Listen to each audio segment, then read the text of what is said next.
everyone! Welcome to Title the Podcast With Joe. and Joe! Ayan na! Episode 7. Welcome back, guys and girls. Wow, consistently every week. Kalain mo? Well, Papalabas mo ko ng bahay? shout out to all our listeners! Hello sa mga, wala pa kaming tawag sa inyo. Sa ating friends. Yeah, just friends muna. I don't know what should we call them. Friends muna for now. For now. For now. So, Episode interesting topic for today, guys. I know, and I think it's very fitting that it's also the 7th episode. Mm-hmm. Ano naman topic natin today, Joe? Today, our topic is all about rest. Ay, gusto ko yan. Rest. Bilang pagod na ako. Like rest in peace. Di ba nga, pati si Lord, after 6 days of creating, the 7th day, He rested. Yes. So, yun na po guys. Maiksi lang ang episode namin today kasi magre-rest na kami. Bye, we're about to rest. No, just kidding. Bye, thank you. Please like, share, and subscribe. So, why did we come up with this topic? Kasi nga, pagod na tayo. We're just so tired of everything, guys. Naka-episode 7 pa lang. Tired na. Ang hirap talaga ng life. I think, hirap ng life, ang hirap mag-adulting. And it's recognizing na kailangan natin ng rest. So sabi namin, kung iniisip ko naman talaga natin yung rest natin, edi pag-usapan na lang din natin. Pagkakitaan na natin. Pagkakitaan! Hindi pa tayo monitor. Wala pa. Kaya guys, Wala pa. please like, share, and subscribe para mapagkakitaan na namin to. But really, so rest. Rest. A lot of people are forgetting how to actually rest. Yes. Kasi, ano nga ba ang ibig sabihin ng rest, Joe? Para sa'yo, how would you define rest? What does rest look like for you? Rest for me is spending time with myself with no outside influence or whatsoever even for a day in a week. That's my what do you call that? Parang yun yung Recharge time? Ganun. yeah, that's my me time. That's my time for myself. At least I need one day within one whole week just by me. Like, as much as possible, no communication outside. No communication, period. Just spend time with myself.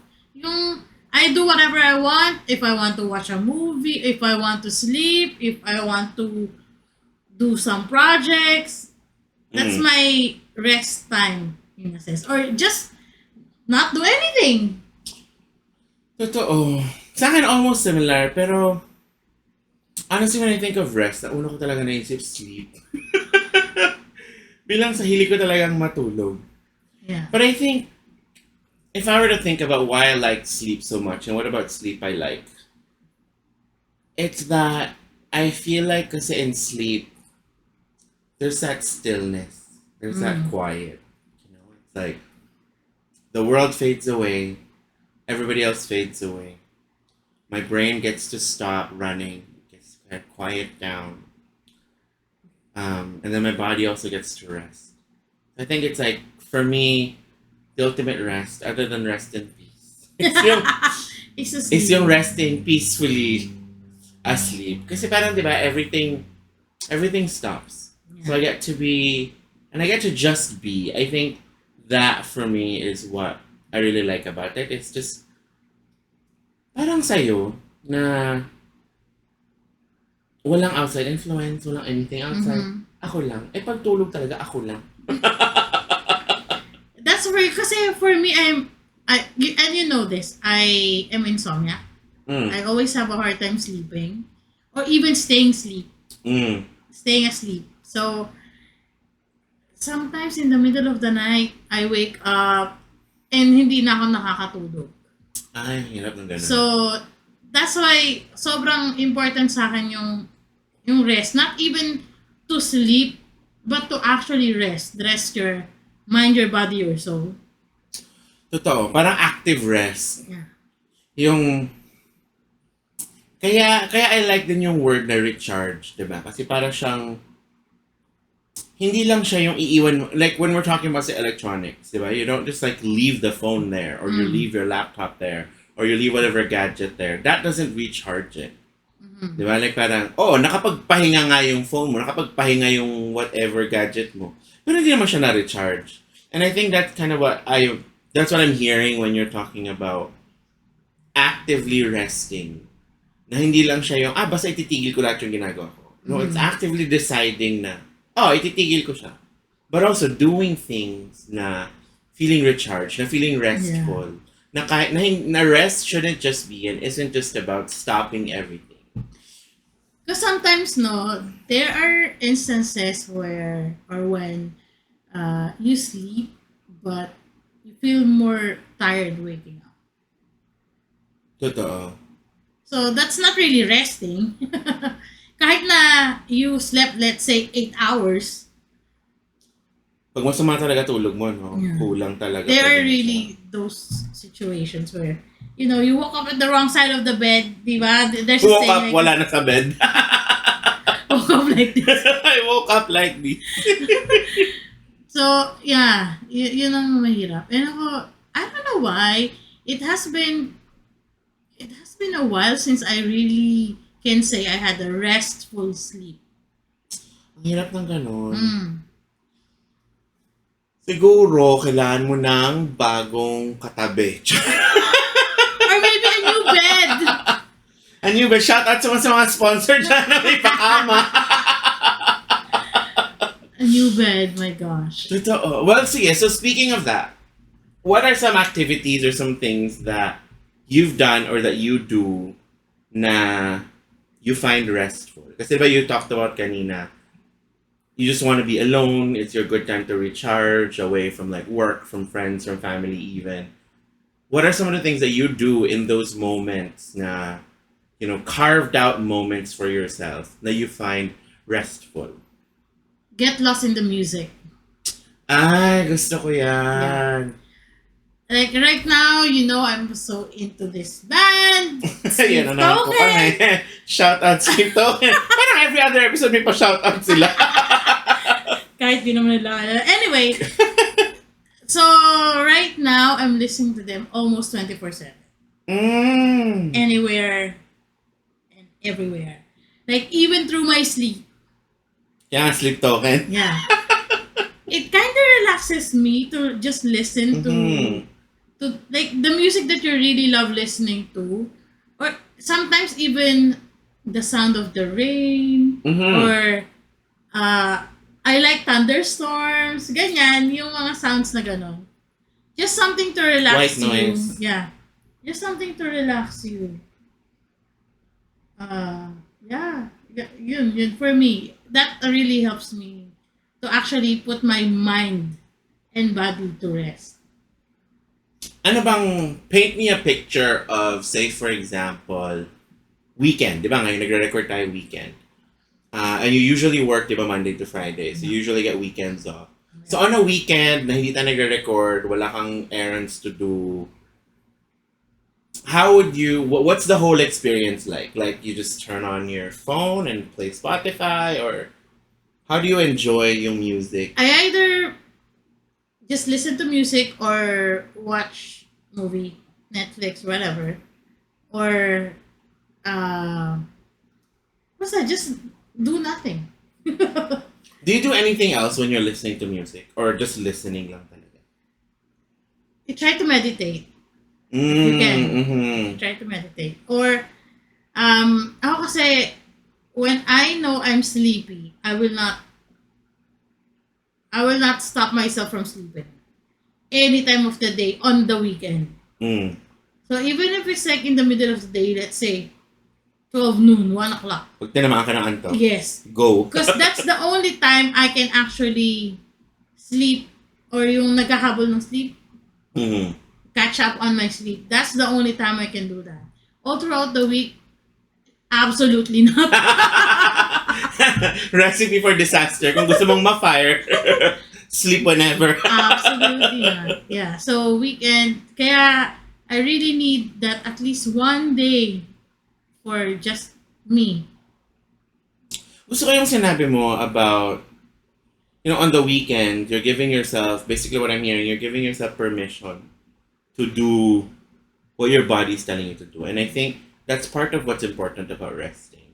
Mhm. Now, what I'm learning as I'm getting, younger, what I'm learning as I'm getting younger is that I need to listen to my body more. Yeah. Alam mo yun, iba It yung, really changes when you it hit to a certain does. age. Like 18. Kaya 18 ko na kasi. I mean, it does really change. It's like one day you will wake up and you feel your body is different, Mm-hmm. and like it just changes Woke up like everything. this. Yeah, literally woke up like this. Like I can't do this anymore. Like I can't fall asleep na this fast or just Or yung pagising mo, something. mas may masakit na. Mm-mm. Before, di ba, I when you can't have get aches and out of the pains, bed. Masakit ang balakang ko. my knees, my shoulders, my head, lahat mo masakit. No, but I think it's very important. It's one of those things that I wish I knew when I was younger, and I wish somebody taught me when I was younger. To learn to listen to your body and know what you can and cannot take. Like I think we're so used to this, like parang hustle culture. We're so used We to abuse our body. we abuse our bodies. Totoo. And it's for different things, like you abuse it for a hobby, you abuse it for even like going out, ganyan, di ba? You're like, may limit din kasi yung kaya ng katawan mo in terms of food and alcohol or whatever. You know what? At this point in my life, I can't do the things that I was doing when I was in my 20s. Like even staying up so late until like Mhm. out. Mhm. Not being the insomniac that I am, but Staying out, not just staying up. yeah, Oh. staying out, like going to bars and stuff. Mhm. It's so hard for me to just stay na gano'n na katagal out. Totoo, nakakapagod na It's siya. like, no, I just wanna go home. I just wanna curl up in bed. Let me go home. Same. And I think it's good that we're naming it. I think there was a time in my life na parang hindi ko matanggap, hindi ko na kaya Yeah. hindi ko Oh na my kaya gosh. stay up. Because before, oh my goodness. The things that I do, I go home every morning. Ang sabi nila, umuwi ka ng maaga. Di umuwi ako ng umaga. Yeah, literally, meron ng araw. Ganon. It's really morning. Oh my gosh, I haven't done that in so long. But I think it's, kasi, like for me, it's yun nga, it's being able to listen to my body and know na it's not a bad thing that I can't do those things anymore. It's just Yeah, it's realizing na I am gonna prioritize sleep now.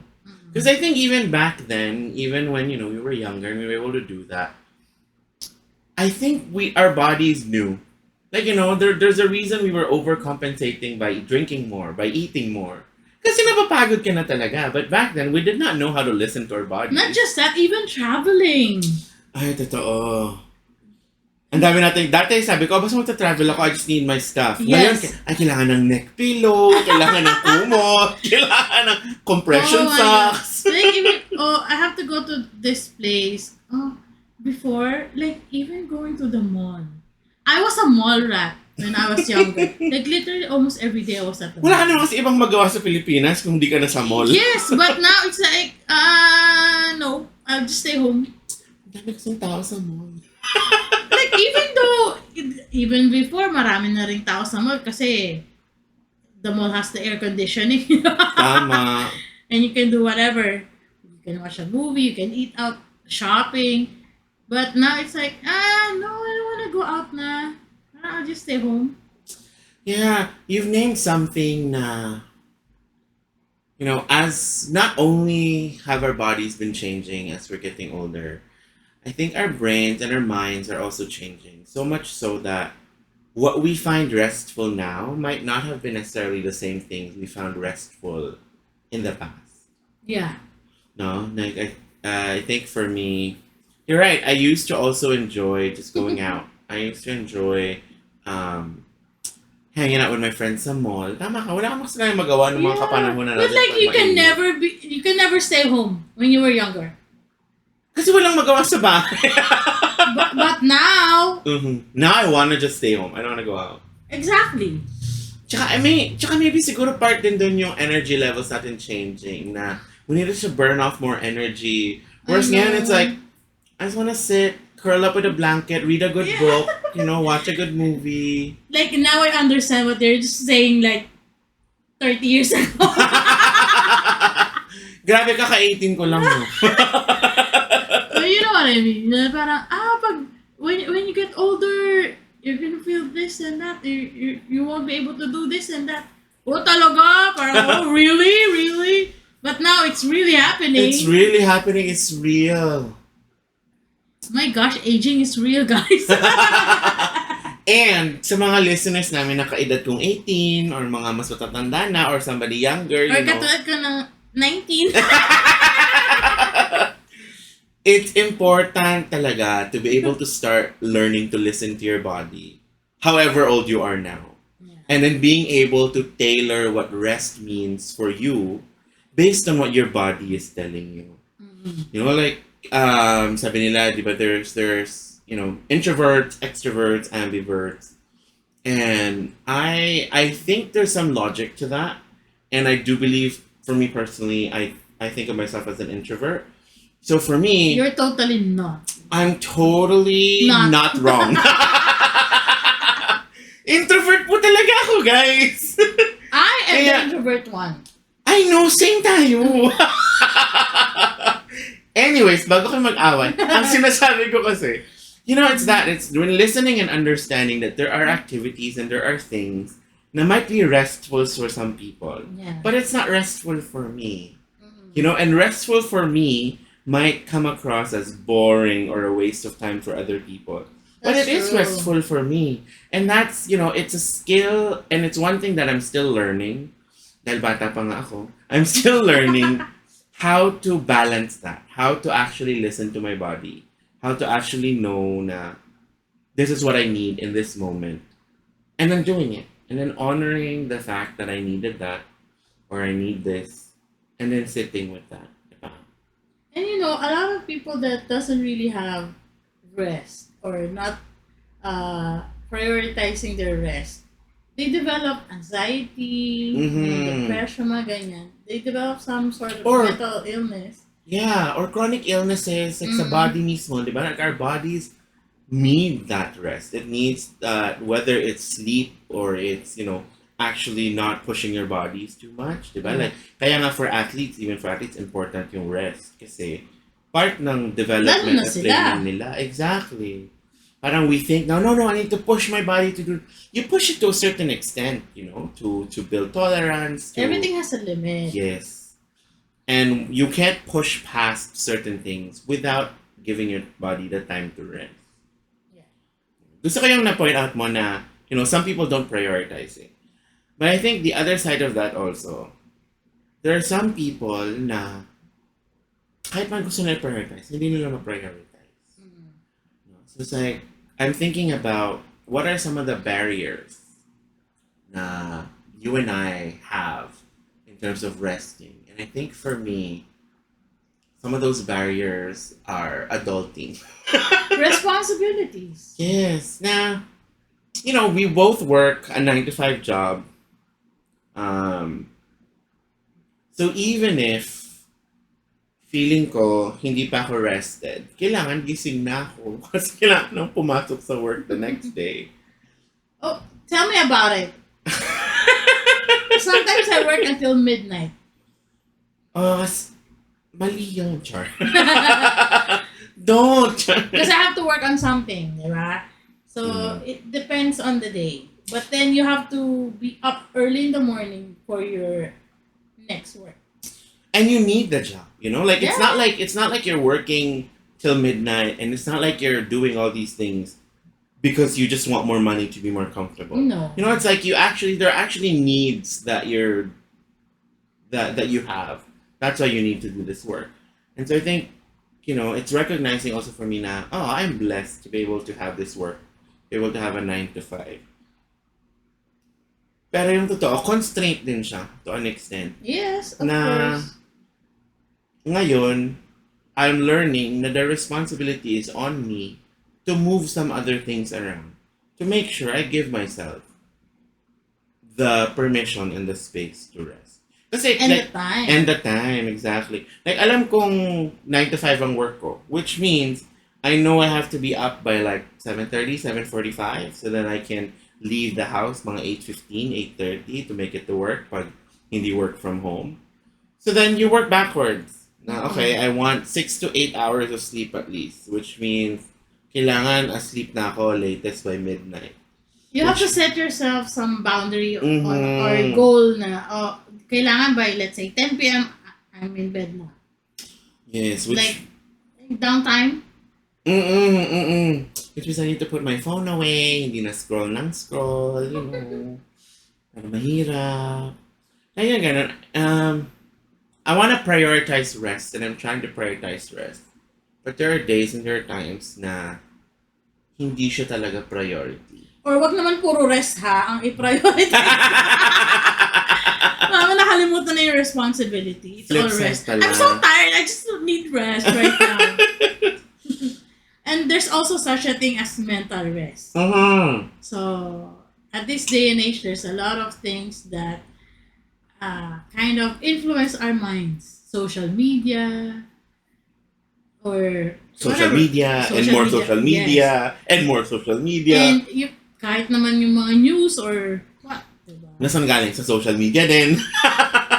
But everything that's happening in the world can affect you mentally. Totoo. Gusto ko na you brought up mental rest kasi I think for the past, the past couple of minutes, we've been talking about rest, mostly in terms of physical, and also mostly in terms of, yung rest sa gabi, tulog, or rest sa weekend after work. Gusto ko na you brought up mental rest. Kasi I think throughout the day, and this is something na I'm learning, or I learned from one of my old managers, na it's okay to take breaks during the day. Oh yeah. You actually need to take breaks, especially if you understand how your cadence how your cadence for the day is, or your cadence for work is for the day. Na, heavy yung meeting mo sa umaga, or may project kang deliverable na you have to finish in the morning. After that, go for a walk. Get out of your desk, be in your body, walk, move around, grab water, grab coffee, grab whatever it is you need, and then come back. That way it's like an actual break. Or sometimes if the work was very physical, may event kayong ginawa sa work, you have to be running around, moving things around, and you sit down, stay on your phone, maybe scroll here and there, not doom scroll, just scroll a little bit. I actually got permission from one of my managers before na sabi ko I felt bad going on my phone, but she was like, we've been on, kasi parang may event ata kami or something, kung malala actually nangyari. Sabi niya, we've been at this for like 3 hours. Sabi niya, sitting and scrolling on your phone for the next like 2-3 minutes is actually a good thing for you. Because it will actually make you productive for the rest of the day. It's knowing, taking that break, na kasi ako noon, syempre starting pa lang ako sa work ko. Syempre na-guilty ako na ayoko maglabas ng phone sa work, ayoko mag-scroll. The manager was like, but you need it. Obviously, this is not advice na mag-scroll kayo ng TikTok or Instagram habang sa work kayo, guys, ha? Siyempre, iba-ibang situations, Do it on your break. And yeah. reminder for all those workers, employees that's listening.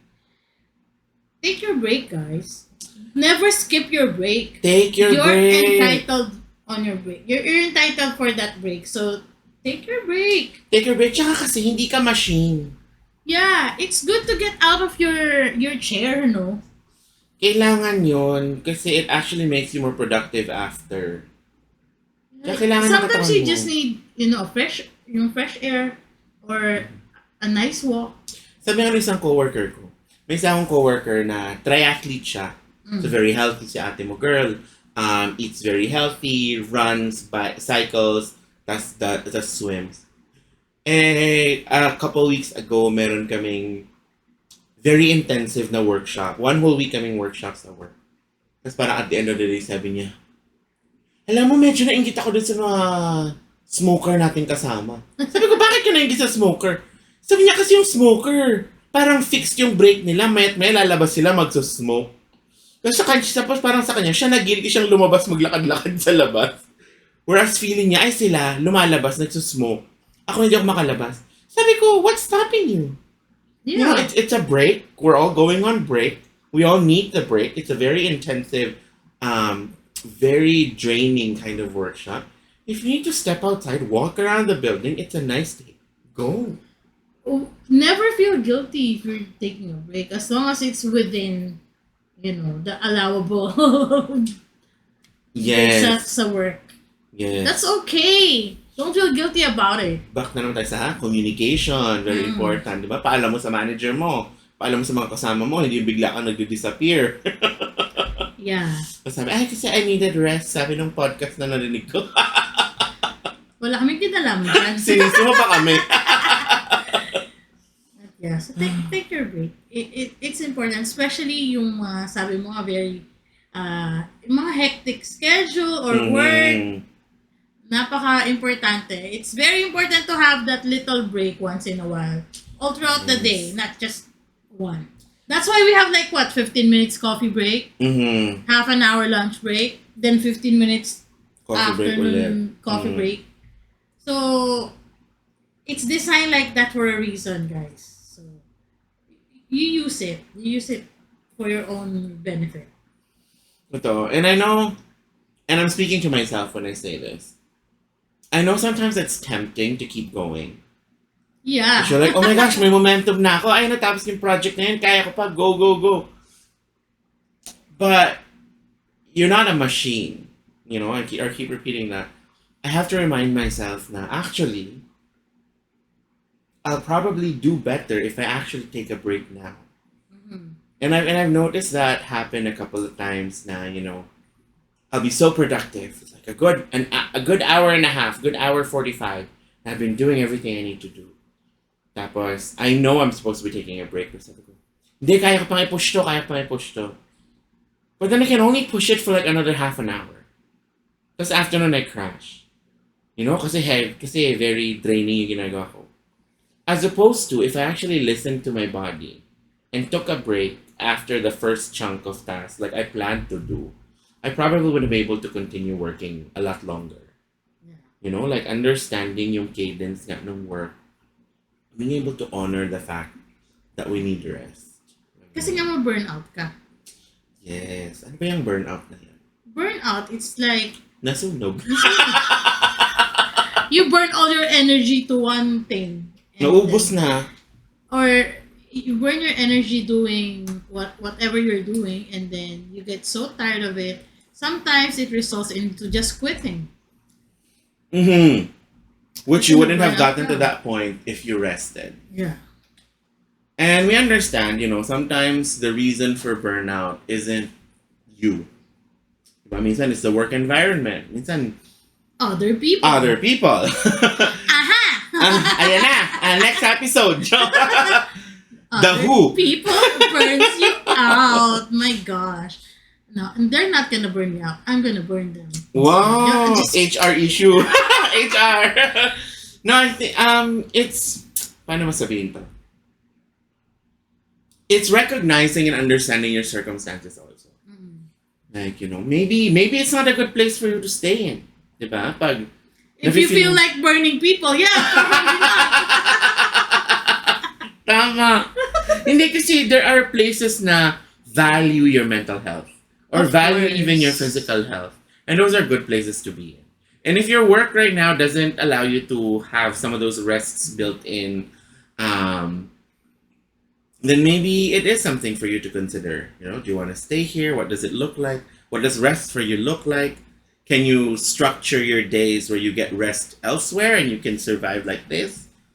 And that rest is for not just your physical body, not just for your brain. But like sabi mo nga, sometimes coworkers can be tiring. Yung presence lang nila, pagod na ako. Basta nandyan sila. And that's also something you need to take a break from and you need to recognize. Diba? Na, ay, kanina ko pa kausap si ganito, ayoko na siyang kausap. Mm-hmm. Siyempre, don't be rude. Not like, It can be really draining. Yes. Even just by talking to somebody. Meron talagang mga tao na, They're ano, energy vampires. energy vampires. So not the cool kind. No. They're the toxic kind. They will suck the energy out of you. Which is Yes. like, you need a good rest from those people, guys. And minsan wala kang magawa kasi part sila ng team mo. You know, or like, you can't get rid of them. You can't avoid them completely. So you need to be able to manage how much time you spend around them and then recognize na I need a break after. And then what are some of those things you need to do to recharge after mo ma-encounter tong mga vampires sa work? Oh my gosh, the vampires are coming. Ay, nako, layo pa ng Halloween, may vampires na.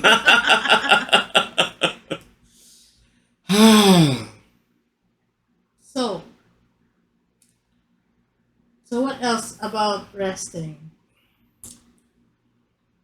Oh, why is it hard for people to rest? Dahil nga sa responsibilities. I think on top of everything we already talked about, sometimes yung structure sa work, sometimes yung responsibilities na nasabi mo. I think the other thing we haven't touched on that is coming to mind is yung guilt. Guilt of, you're like, no, if I don't do this kasi I might not be able to provide this. Or sometimes yung feeling na sayang yung oras pag nagpahinga ako. Is it really sayang? It's not, but my brain sometimes feels like it is. Alam mo yun na, And I think I think yung culture kasi, some cultures really don't like, no, you just have to keep going. That's why, like for Filipinos, a lot of Filipinos are known to be hard workers. And we are. And Most we of us are. And, no matter what, they will prioritize work, work, work. Even if they don't take some rest. Tapos yung nagigilty pa sila kasi sayang yung oras. Yeah. Na, like for example, like right now, we're recording on a weekend, it's a sunny day.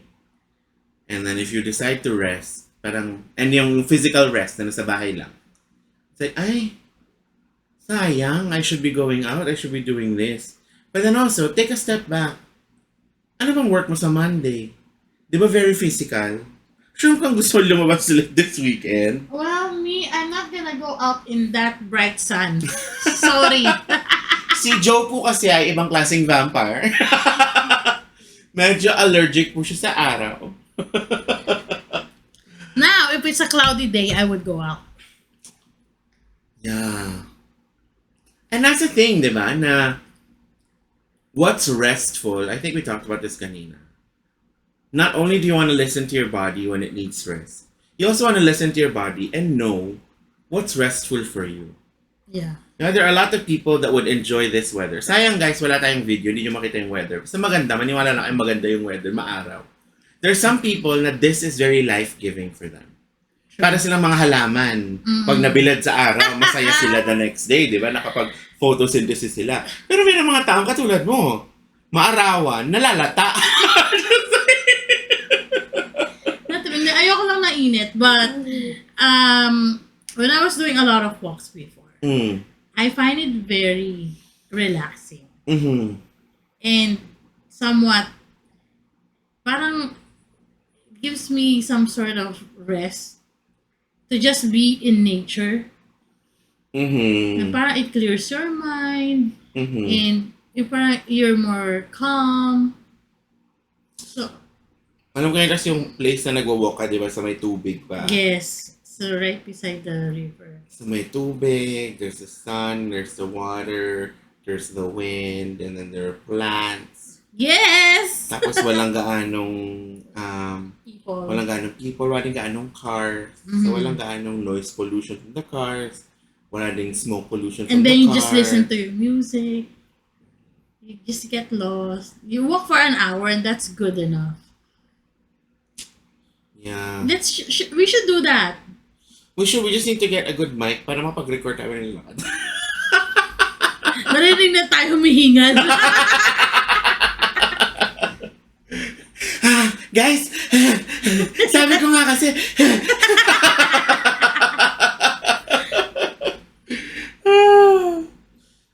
No, so try to find the things that uh, can help you rest, whether it's sleeping or doing something that you enjoy doing but you find restful. Mhm. So you still have to come up with those things on your own. Yeah, so with that, let's talk about some practical ways that you rest now or that you're learning to rest.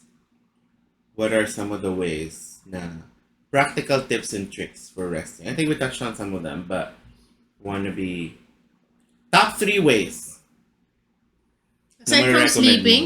Aside from sleeping. O, itabi natin yung sleeping kasi I think we've been talking about sleep kanina pa. Top three. Spend time with yourself. Really. Mm. Spend time with yourself na it's not about being alone, Mm-hmm. but really spend time with yourself na set a time. Parang this is me time. That's very important for me. Me time. Mm-hmm. I don't know, take a long shower or whatever. Mm-hmm. Write something if you feel like writing something, or just me, myself, and I kind of time. Sabi na, multiple personality. Oh, one pa lang yan. Two more. Ano pa? Bigyan ng tatlo, bigay din akong tatlo. Mag-isip na Oh ako. my gosh, mag-iisip pa ako. Talaga naman. Practical way. Um, take a break from social media if you can. Ay, maganda yan. Totoo. Take a break kasi at this time, there's a lot of influence from social media. Mm-hmm. Personal or yung mga social, mga ganyan. It's too much sometimes. Too Tsaka, much. hindi talaga siya restful. Yes. Akala mo nagpapahinga ka kasi you're like, ay, nakaupo ko sa couch, nag-scroll lang ako, nagpapahinga It's ko pagod. not. It's actually more draining. Tama ka. Take a break from social media. Take So, one, spend time with yourself. Two, take a break from social media. Or three. Ano ang third mo? 3, be more mindful to people that you talk to. Like if you know certain people drains you, or drain the energy out of you, Mm-hmm. try not to minimize your time with them. Mm-hmm. Like even if it's a friend na parang close friend mo or what, and then parang alam mong madidrain ka na. Try not to spend too much time. Siguro parang once in 3 months, pwede na yun. Once every quarter. You keep in touch, but like, sometimes kasi it's the personal, yung personal na nag-uusap kayo. Mm-hmm. That's the draining part of it. If it's just texting, messaging, or call or whatever, that's fine. Pero kasi sometimes it becomes toxic. You have to recognize when it becomes toxic na. For you. Totoo.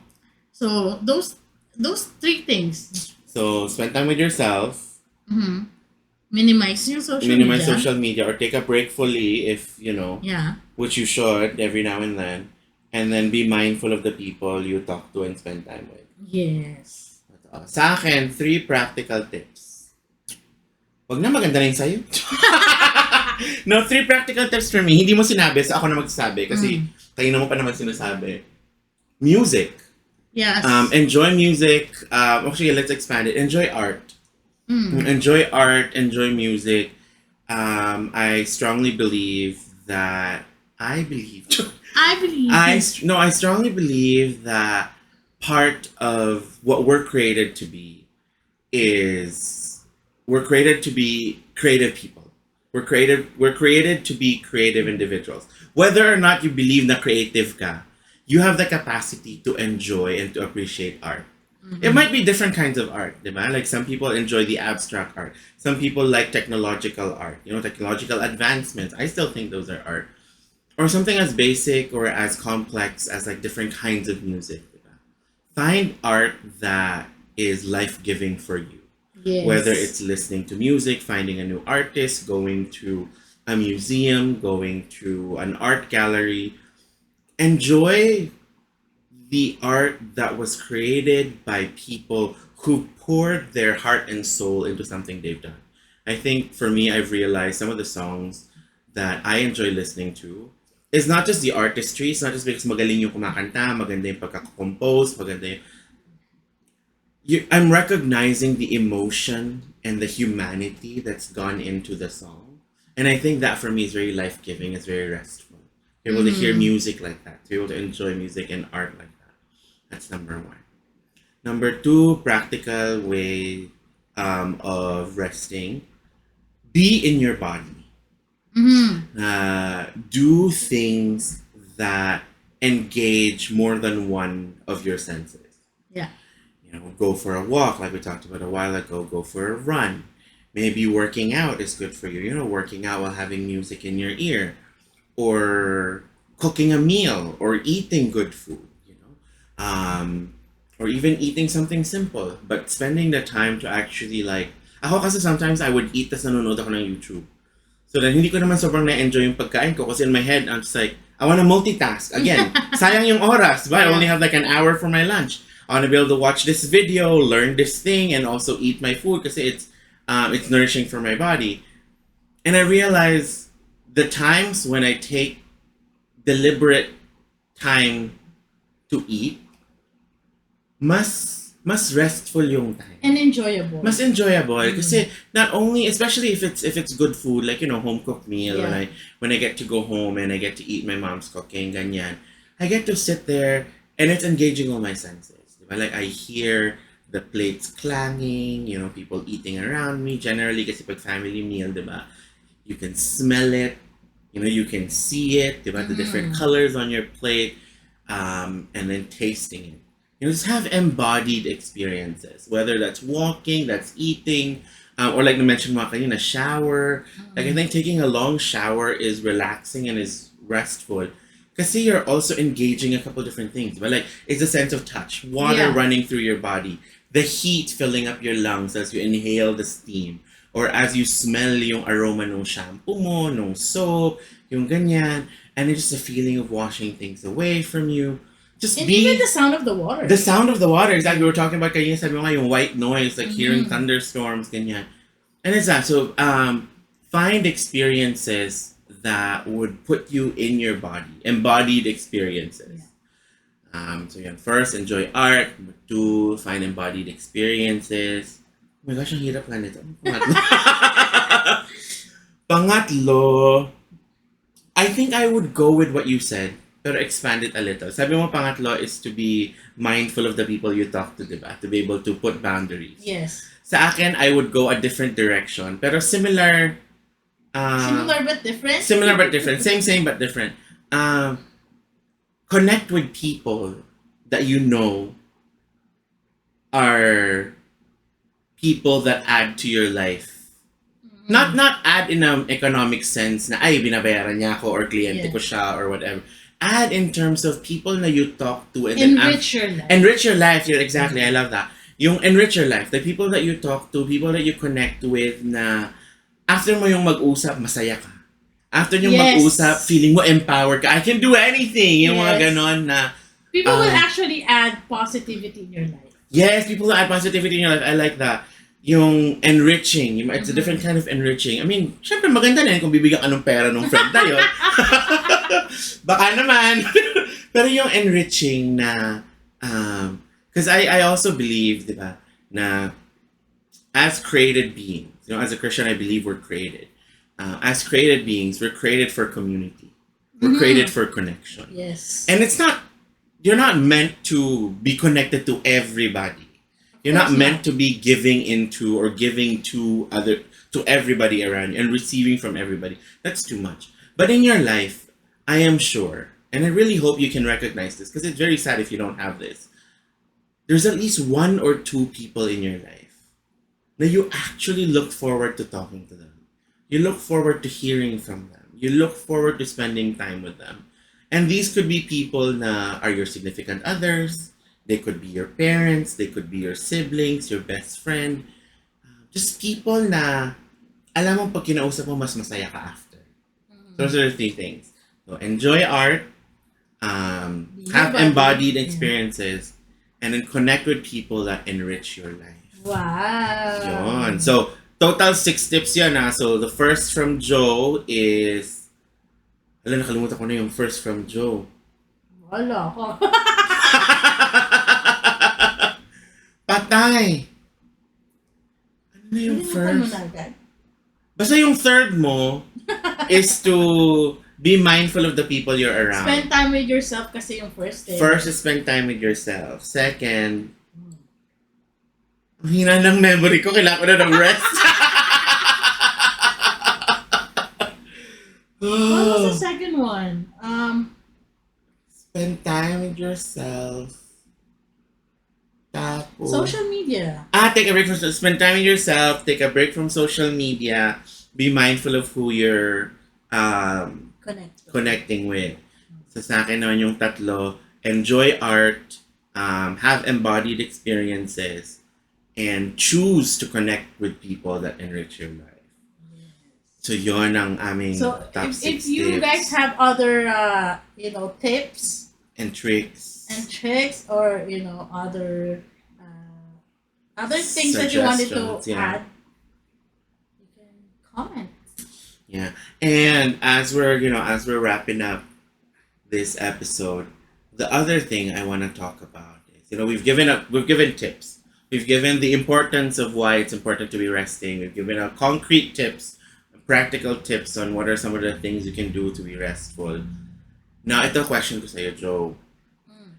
How do you know when it's time to pause and you need rest? If it's too much to handle. What does that look like? What do you mean if it's too much time? If my mind is going like 100 kilometers per hour, Overspeeding ka na. super overspeeding. So it's like you're always anxious. Mm. You can't focus on anything. Mm-hmm. Even if like you need to focus on something, you can't even focus because there's so many thoughts in your head na it's all scattered, like scatterbrain. Mm-hmm. So I think when that time comes, you really have to take a step back and like realize or acknowledge, okay, I need some rest from all this. Mm-hmm. Because as soon as you do that, you can refocus your mind. Mm-hmm. And then you can prioritize. What should I do next? Mm-hmm. Mm-hmm. You can't do everything all at the same time. Totoo. And we're only human. Mhm. We can't. We just Hindi ba can't. tayo AI? We just cannot. So give yourself some time to refocus on what you need to do by resting. Mm-hmm. That's the first step you need to do. Mhm. Mag-rest ka. And you will have a clearer mind and more direction on what you need to do next. Mm-hmm. Tama. Sa akin, very similar. For me, I recognize that it's time to pause when I catch myself being a lot more rude than usual. I'm not the nicest person. I'm gonna admit. I know. Hala, akala ko kontra ka. Dapat ang sagot dun, no, Joe, ang bait-bait mo kaya. Grabe kang friend ka. No, but alam mo yung, kidding aside, when I start to catch myself na, ay, ba't ganun ko siya sinagot? Yung, Do you actually realize it? I do, kasi when I'm at that point na aligaga ka na, one, sometimes I don't, I'm starting to be better now at catching na aligaga na ako. You know, na medyo frantic na yung energy ko, medyo, my heart is starting to race. I can't sit still anymore because I'm like, everything, like what you were saying, like my mind is running at 100 kilometers per hour and I'm starting to like, yung, parang hindi ka, alam mo yung, parang sobrang dami nang nangyayari and you're trying to grasp all those different things. Yeah. I'm starting to be better at recognizing that. But before, back when I couldn't recognize that well, I realized kasi after that, after ng moments ko na aligaga ako, ang sunod na nangyayari, almost automatically, is I become a lot more rude. I become a lot ruder to everyone around me. Kasi it's like, basically what's happening is because there's so many things happening in my brain, so many different things already, like I'm trying to grasp, trying to like compete for my attention. May magtatanong. Ang sagot ko, ha? Bakit? You know, instead of, and then It's very defensive. very defensive, very argumentative, na, Why are you questioning me? yeah, Kind of thing? hindi naman ganon. It's even like, sometimes like I'm think of, sa work, kasi there was a time we had a student worker. Parang intern ganon. That's, I think there's so many different things happening. May tinanong lang siya na, nasan yung ganito? And in my head, I'm like, ba't di mo alam? You know? I'm like, I didn't say that, but I think in my head, my knee-jerk reaction was, huh? And in my face, yung ha na, ha? Ba't di mo alam? Ba't yung tatanong sa akin? And then I saw his face react to it. That was when natauhan ako na sabi ko, ay shoot. But ako, like, estudyante kasi siya, intern kasi siya. Part talaga ng trabaho niyang magtanong. And I shouldn't be expecting him to hold all the information. It was right for him to ask me na hindi niya alam saan pupunta. I get that. But you know what? I can relate to that. Mm. Not being rude. Not being rude. But if somebody asks me questions like that, and I'll be like, why? Or what? Whatever response I have, Mm-hmm. it's because it's not that I'm super tired. It's because you're super stupid. I think that's a separate thing. We're gonna talk about that another day. Balik tayo sa boundaries part 2. Or yung mga toxic people. Hindi, totoo. I mean, I think, and that's where I start realizing I'm drawing the line. Because there are questions that are absolutely stupid from certain people. And there are coworkers that you can tell, nagtatanong sila, not really because they're stupid, but because they actually don't want to do the work. And that's what they're asking you. Oh my gosh, that's... Another day, another topic. Alam ko marami kang gusto sabihin next Yes. episode. But what I'm saying is, there are questions na I should have been fine receiving. Or Because it's a normal question. It's a normal question. Or It's- they're from somebody that genuinely wants to learn or wants to know. Or needs help. Or needs help. So when I catch myself na ang sagot ko pabalang na, ang sagot ko may laman na, may dating na yung, ha? What? What do you mean? So you're pressured. Yeah, then I realized, I'm like, oh, I actually need a break now. Because what I'm doing is, I'm already starting to lash out at people because clearly You're something's projecting your frustration. Yes, I'm projecting my frustration, and they're adding to the noise that's already in my head. Like, I think that was one of my main realizations, is that the reason I reacted negatively to that student's question was because my brain was already processing everything that was happening. May event kasi kami nun eh. So I was already like, where are the directors? Nasaan yung senior leadership team? Ba't wala pa sila dito? Nasaan yung mga tao? Did we send out the calendar invite? Nakaset up na ba yung pagkain doon? Asa na pupunta yung ganito? Bakit may aso doon? I kid you not, may nagdala ng aso. Kasi nagtitrain siya ng guide dog, so may aso. So my brain was like, bakit may aso doon? Bakit may aso sa kitchen? Ano na yan? Saan pupunta? Ganyan. And you were in charge. I wasn't fully in charge. It was like, it's our team working on. But alam mo naman ako, kahit hindi ako yung in charge. My brain's like, I need this. So my brain was already like, running through all the different scenarios and everything that I should be keeping track of. You were overthinking now. I was overthinking. So there's a lot of noise in my head. So the moment this student asked me a question, it was an extra noise na I was like, bakit? Bakit mo dinagdagdagan yung gulo sa utak ko? It And that triggered was, you. It triggered me. And so that was when I realized that, oh, when I start becoming rude to people, that's usually one of my main signs na, ang dami ng laman na utak ko. Sobra na. Or sometimes, like, ganon. So how do you deal with that? I take a pause. Exactly what you said. Like, I take a pause. I take, like, you know what? I need to take a step back. I need to take a break. And when it comes to work specifically, I take a pause and then I take out a pen and paper. So I was like, you know what? One of the reasons I am anxious or stressed or I have so many different things running around is because my brain is keeping all the information there. I'm like, I need to write it down. Yeah. Let's write it down. Let's reprioritize, recategorize whatever I need to do. I need to take a step back. I need to pause. I think at that point, with that specific situation, I didn't really have a lot of space to pause because the event was running, right? Yeah. Like we're doing everything.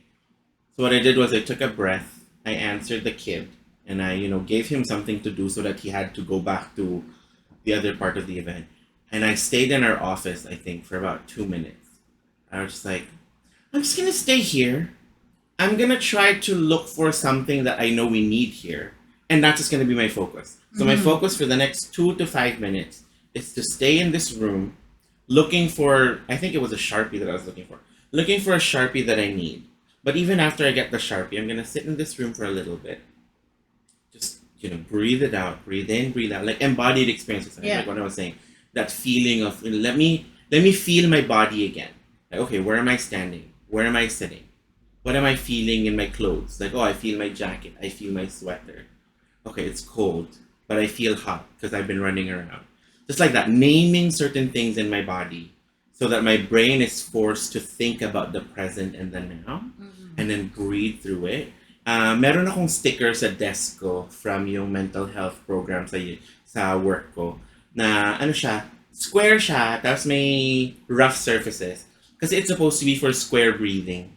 So you move your finger through the different parts of the square. Iba-iba yung texture niya. That you're supposed to, breathe in for 4 seconds. That's hold for 4 seconds. Breathe out for 4 seconds. Hold for another 4 before you breathe in again. So ganon. Kaya square, yung square breathing siyang ganon.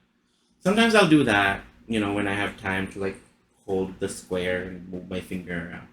Pero yun, take pause. Or pag na-realize ko like pagod na ako, sobrang daming ganap sa work pag uwi ko, tapos medyo rude akong sumagot sa tao sa bahay, na wala naman silang maling ginagawa. Hindi din naman ako aligaga. Pero na-realize ko, rude ako sumagot sa kanila kasi pagod na ako. I've been answering questions all day. I've been smiling all day. I've been nice to people all day. So I'm like, okay, clearly I need to step back. I need a break. So pag gano'n naman, pag uwi ko, ang ginagawa ko, embodied experiences, like what you were saying kanina, a long shower. Yeah. I'm just like, before I say anything I would regret to the people that I actually really love, it's like, pagdating ko, bago pa sila magtanong, maliligo ako ha! Tapos diretso na sa CR para... It's good to actually practice acknowledging. Yes! When you are really super drained now, super tired, or super pressured, you have to really acknowledge. Otherwise, you won't be able to deal with it properly. Diba? Denial. Sabi nga nilang first step to moving on and the first step to dealing with any problem is acknowledging that there is a problem, acknowledging what the problem is, naming it. So I'm getting better at that. Ang goal ngayon is to learn to see the signs before I get to the point where rude na ako sa mga tao. So ayun ang aking moments within myself. Well, thanks for sharing. I know, thanks for listening. Alam mo naman ang hili kong dumaldal. Pero introvert talaga ako. Madaling dumaldal kasi mic lang yung nasa harap ko tsaka ikaw. So for this episode, we'll leave a question to our listeners naman. Ay, gusto ko yan para maiba. So listeners, Ano here's ang the gusto natin question. itanong sa kanila? Okay, listeners, here's the question. What helps you rest and what's rest look like for you? Diba? What helps you rest and what does rest look like for you? I guess that's true. That's what we've been answering kanina, diba? So now it'll be good to hear your thoughts. What helps you rest and what's rest look like for you? And add na natin, what kind of rest do you need at this moment? Ay, yun ang dapat una. Yun ang dapat una pala. What kind of rest do you need at this moment? Yeah, okay. Para, So that's the question number 1. May assignment kayo, Ang dami. Kanina isang question lang. Tatlo na. Sige, tatlo na. Question number 1, what kind of rest do you need right now? Right As now. you're listening to this, wherever it is, whatever time it is that you're listening to this, what rest do you need right now? Like, listen to your body. Pagod ka na ba? Kailangan mong tulog? Are you tired, baby girl? Baby girl! O sige, baby boy. Gutom ka ba? Kailangan ng food? Are you hungry? Aligaga ka ba? Kailangan ng Are you rest? confused? Are you confused? Me too! Hungry na din. All of You know, the above. What's one kind of rest you need right now? And then question 2, what helps you rest? Diba? Question 3, what's rest look like for you? Oh, what's rest look like for you? Ayan. So make sure to like, comment, and subscribe, and then answer those questions through the different social media platforms that we have. You can find us on Facebook, on Instagram, And we'll shout on out. Spotify. We'll shout out whoever respond to our Yeah, we're gonna try question. to what we want to be able to do, what we said when we set out with the intro and we set out with this podcast. And we want to invite people into a conversation. We want to invite people into this space that Joe and I have where we get to talk freely, encourage each other. And so we want to hear from you so that then we can shout you out nga for the other people to also hear and see and then bring everybody into this conversation. Okay, thank you guys for listening and joining us for this week. Ayan, Until again. our next episode. Yes. So again, this is Joe. And Joe, and you're listening to Title the Podcast. Thanks, guys. Bye! See you next week.